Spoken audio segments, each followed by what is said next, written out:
I'm here at a great four-year university not far from where I live. Whether our kids end up in college or in the military or in the workforce, we as parents probably have mixed feelings about our kids' futures. On the one hand, we are so excited about all of the possibilities. But on the other hand, if we're really honest with ourselves, we're also a little anxious and nervous.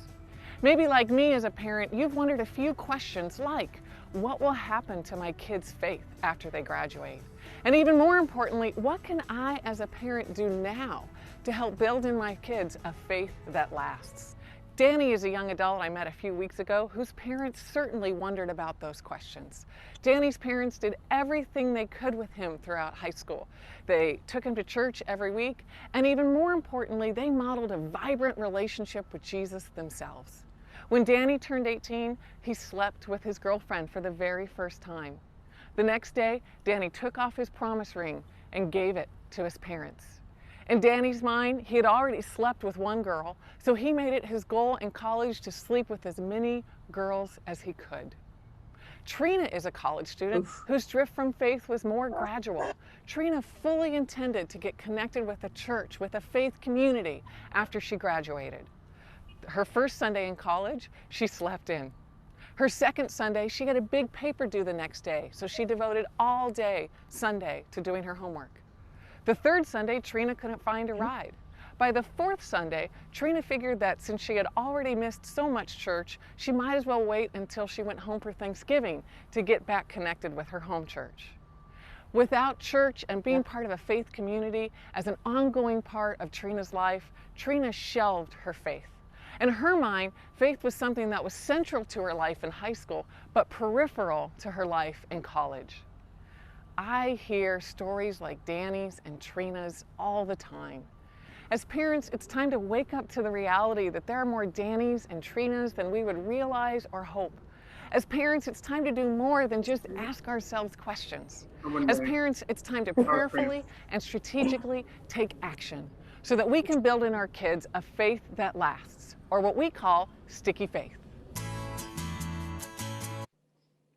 So there's a verse that we kind of use as a building point for this entire philosophy, and it comes from, and it's really our foundation for our entire Faith at Home program. And it really comes from Deuteronomy chapter 6, verses 4 through 9. Hear, O Israel, the Lord our God, the Lord is one.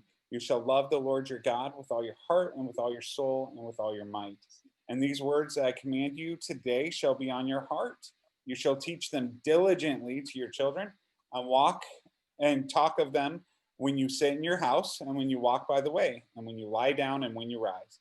And you shall bind them as a sign on your hand, and they shall be as frontlets between your eyes. You shall write them on your doorposts of your house and on your gates. This verse really just highlights, especially this part about teach them diligently. That Hebrew word is the same words that they used for like crushing grapes. So it's like impress, like grind it into your children, grind it into their life. That the commands of Jesus, of love your neighbor, love the Lord your God with all your heart, your soul, and your mind, put them on their hearts. And that's really how we talk about it every day, every way. And so that's kind of our foundation, and put you in the mindset of where we're going. So we have another video clip. As we dive into sticky faith, let's start by discussing what's really happening with our kids after they graduate from high school.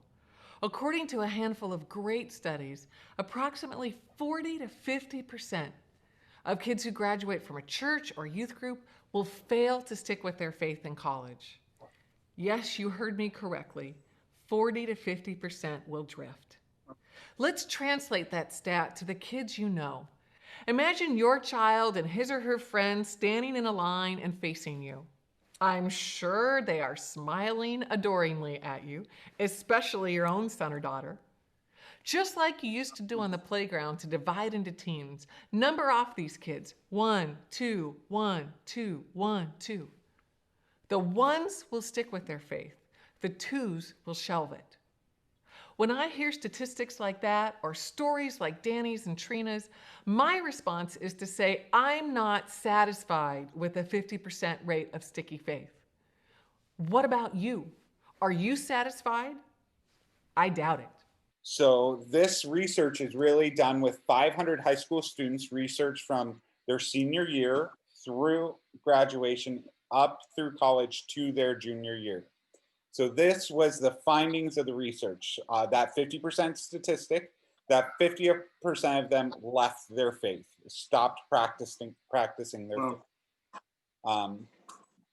Parents are it showed that of the 50% that stayed, what caused them to stay. And of these 50%, they found that their parents were the most influential adult within their child's faith. It was always my parents blank about their faith. And they found that it didn't matter if they were families that were Christian from birth or families that just started going to church, later in their life. So there is, it's never too late or early to develop intentional faith formation. And then when they were asked, what does it mean to be a Christian at the end of their junior year, 1/3 of the people did not mention Jesus in any way, shape, or form. To be Christian, they did not mention Jesus. The most common answer was some form of the word love. To be a Christian, you just have to love. The foundation of our faith comes back to the gospel of Jesus Christ, of that he is grace-centered, he is a forgiveness of sins kind of God, he is loving, and he is caring. But what Charis was living her life was she saw Christianity as a gospel of sin management. So she saw Christianity as the gospel was, you need to figure out your sin, you need to figure out what you're doing wrong, and then fix it. That is not what our faith is. Now, should we be bettering ourselves? Should we be trying not to sin? Of course, absolutely. But the gospel is so much more than just the sin management of life. As we're committed to talking with our kids about this sticky gospel of grace, we need to model that same grace in our relationships with them. A friend of mine who was a youth leader once got a phone call at 2 a.m. from a student. When you're a youth leader, 2 a.m. phone calls from teenagers are never good. This one was from one of his male students, who was actually one of his ministry's student leaders. The kid confessed on the phone, "I just slept with my girlfriend." My friend said immediately, "Let's meet for breakfast tomorrow and talk." So my friend did what any good youth leader would do, which was he prayed a lot and slept only a little. He read scripture on and off all night. He thought about what he would say, and he showed up for breakfast the next day. The kid was already sitting at the restaurant table. My friend started saying how much he loved him and that God loved him. He shared that it was God's kindness that leads us to repentance, which is a phenomenal truth. The high school kid stopped him before he got much further. The kid said, "Actually, I didn't sleep with my girlfriend. I just wanted to see how you would respond to me if I had." I think you'd agree with me that that kid needs a little therapy. But I would guess that most and maybe all of our kids are in more subtle ways wondering if we as parents can handle it when they fail. Do they know that we are there for them and that God is there for them, even when they've tossed aside the Jesus jacket? I wish I could rewind time and help 12-year-old Rebecca at camp understand this powerful truth. Jesus is bigger than any mistake. Jesus is bigger than any mistake. If Jesus can't handle a little partying, we need a new Jesus. The phrase, "Jesus is bigger than any mistake," has become a mantra in our family. Whenever any of our kids see us fail, which believe me, happens all the time, we talk about how Jesus is bigger than any mistake. When our kids themselves fail or feel like they failed, Dave and I try to smile, hug them, and remind them that Jesus is bigger than any mistake. We tell them to imagine what they have done written on a whiteboard. When they confess those sins, those mistakes to Jesus, Jesus comes with an eraser in his hand and erases it all. A few months ago, our 9-year-old gave me this Mother's Day card. At the bottom, she's written, Happy Mother's Day. And then here on the left is a little picture of herself where she's written me. And she explained to me that this is a whiteboard where she has written all of her sins and all of her mistakes. And over here is God, who has a great big smiley face. And God's holding an eraser, which she has spelled E-R-E-A-S-E-R. And she explained to me that God is coming over to this whiteboard and erasing all of her sins and all of her mistakes. As you can imagine, that was my favorite Mother's Day gift last year, and maybe ever, because it captures a truth I want to remember myself and help our kids remember also. Sticky faith means that we and our kids can rest in the Jesus who likes us, loves us, and is bigger than any mistake. That is a Jesus that I can stick with and who I know will stick with me. In that, I take great hope, and so can you and your family.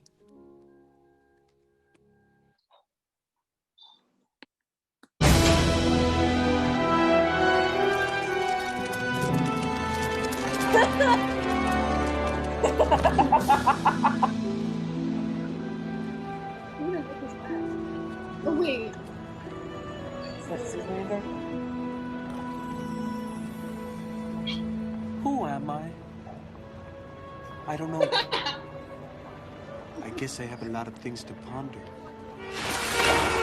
Hey! The results are in, amigo! What's left to ponder?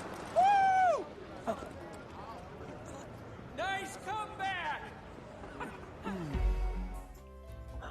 I'm standing in front of this mirror because it represents one of the most important questions we and our kids will ever ask.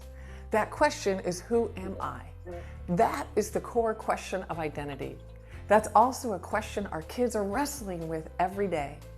I remember being a teenager and wondering, who am I? Sometimes I thought I was my hair or my makeup. I used to get 17 magazine and pore over each issue, trying to pinpoint which hair or makeup trick would help me figure out who I was. Or I thought I was defined by my clothes. As a teenager, I tried so hard to figure out what clothes would help me feel better about myself and cause others to like me more. Here's a true confession. I used to actually write down on paper what I wore so I wouldn't duplicate my outfits. I was afraid that if I wore the same shirt too often, others would somehow think less of me. I know it sounds silly now, but since clothes were such an important part of my identity, it seemed like the right thing to do at the time. Or I thought it was my music that defined me. Right now, that would be an iPod. When I was a teenager, it was a Walkman. For some of you watching, maybe it was an 8-track player. But music has always been a powerful force. Kids often find their sense of themselves in the bands they listen to or the songs they like. Or if it wasn't music, I thought I would be defined by my friends. As long as I could be friends with the right kind of people, which meant the popular kids, I would feel okay about myself. I worked so hard at trying to fit in with the kids who would make me look better. Who I was often determined by which lunch table I sat at. I am not the only teenager who has wondered, who am I? Every kid, including your kids and my kids, are wondering about their identity. Every teenager is asking that question. We as parents can help instill sticky faith by modeling and reminding our kids of this good news. Our ultimate sense of our identity is best found in God's answer to that pressing who am I question. It is God's answer that can help our families reach their full potential and develop sticky faith. Keep this in mind. So a 5-to-1 rule. So think of it this way. All right, so let's take your child. I'm so glad I picked a girl because we have 2 girls. Yay. Okay, so let's say there are 5 adults who are pouring into your child. So let's take these friends as an example. Let's say they have a teacher who really, really cares for your child. And let's say they have a coach or a leader or some kind of important person in their life that's really caring for your child. And then you have a youth director. Oh, look at that handsome devil. He is Very strong. pouring into your child. And then maybe they have a mentor, or an older friend of a family who is pouring into your child. And then they have a pastor. I don't think that guy is as handsome as the youth director, but I need to make that look a little more gray. Does it look like Pastor Micah? I tried to make it look like Pastor Micah. It Okay. kind of does look like Pastor Micah. Yeah. So what they found in the research is that of the 50% of students that remained in the faith, they found that in their high school career, they had a group of at least 5 adults who were all Christian that were pouring into your child. So they had people surrounded their children with adults who intentionally did the following. They pointed them to Christ, and in this order. They knew them personally. They knew their name. They knew something important about them. They knew them very, very well. More than just like oh yeah, what's that kid's name? Yeah, that kid. They loved them. They echoed the same values as your family, and they supported them emotionally. So when your child has 5 adults outside the home who do these things, all of a sudden, mama's not a broken record. Mama's not like, hey, don't go to that party because they'll be drinking. It's like, dude, shouldn't go to that party because there shouldn't be drinking. And it becomes mom's not the bad guy. It's you have this group of people all pouring faith and love into them and supporting them emotionally. So like an example of a teacher, because a lot of times you can't talk about faith in school if you're in a public school, but if you're involved in FCA, there's a association teacher of the small group, and they pour into your child and things like that.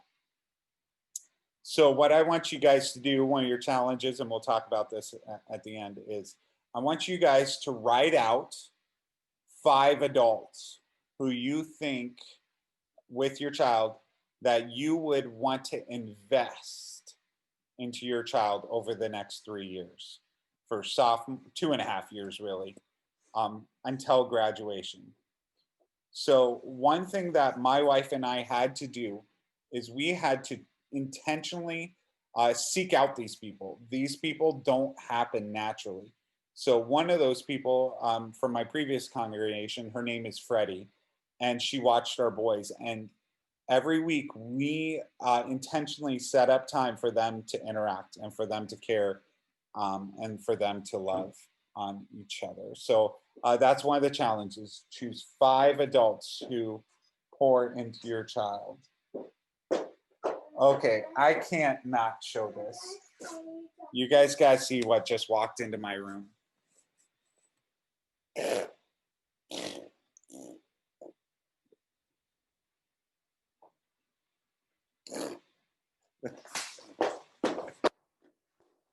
You can't not see that.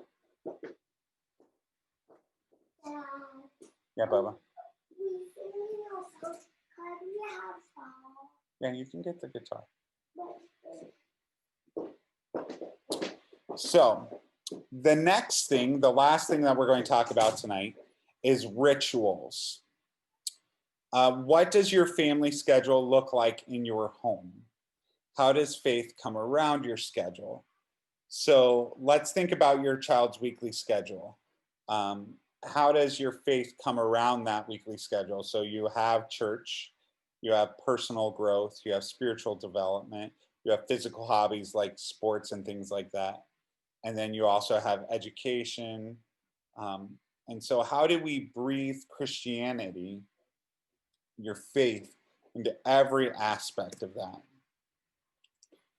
How do you invest your time? How you invest your time now teaches y'all what is important. In the verse, it says, talk about God along the way. And then also think about major life milestones, if you remember our nice list of holidays and celebrations. Okay. So challenges for this week before next week. How can you start to incorporate God into your daily, weekly, monthly, and yearly rituals?